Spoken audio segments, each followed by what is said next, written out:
This week, markets moved on one big question.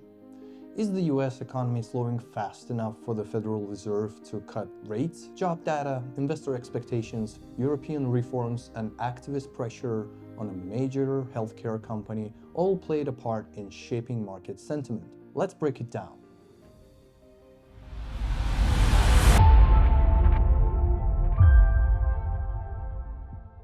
The biggest headline came from the US labor market. Private payroll data showed the largest job decline in over 2 years.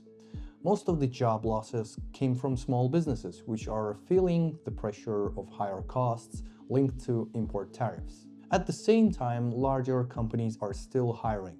That tells us something important. The economy isn't collapsing, but it is getting uneven. Here's where it gets more interesting. Official government job data was delayed due to the recent shutdown, which meant that policymakers are basically flying on limited information. Without a full picture of the labor market, investors are leaning more heavily on private reports and surveys. And those signals have pushed expectations in one direction. A rate cut is now highly likely. Markets are pricing in almost a 90% chance that the Fed will cut rates at its next meeting. Now, how did the markets react to this? Stocks pushed higher for a second straight week.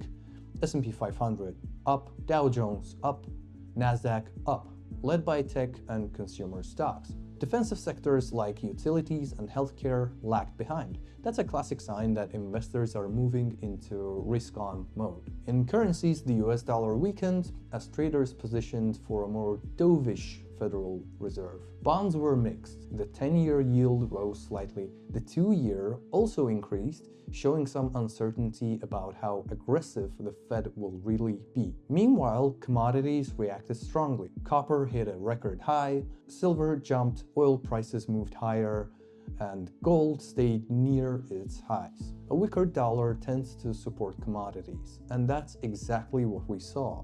Now, what does this mean for investors and households? A softer labor market combined with a potential rate cut generally favors technology, communications, consumer-focused companies. But here's the risk. Small businesses are being squeezed by tariffs and high costs. Large companies are holding up better thanks to stronger balance sheets. Now, for everyday households, it's a mixed picture.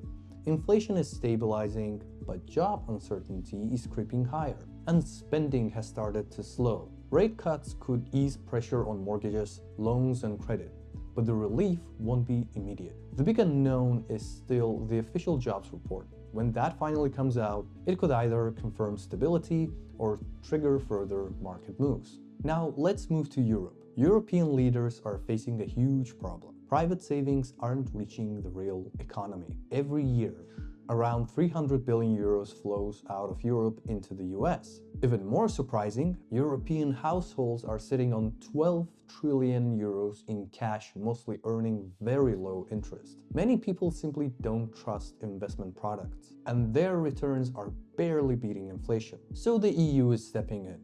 Their goal? Make it easier to invest across borders, strengthen capital markets, give savers simple and reliable options. One idea is a new Finance Europe investment label, helping people identify products that support European companies. The challenge? Some countries don't want to give up control to EU-level regulators, especially when it comes to crypto and major financial platforms. So yes, progress is happening, but politics is slowing it down. Finally, a company-specific story. Cooper Companies, a major player in vision care and women's health, just launched a strategic review after pressure from activist investors. They're looking at cost savings, higher efficiency, better use of capital, and stronger focus on core businesses. Investors liked the move.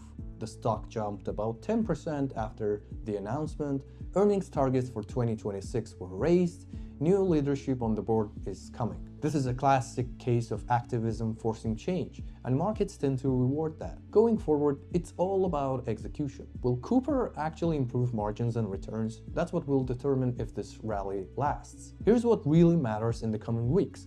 The official US jobs report, the Fed's decision on rates, progress on Europe's financial reforms, concrete steps from Cooper's strategic review. For now, markets are cautiously optimistic.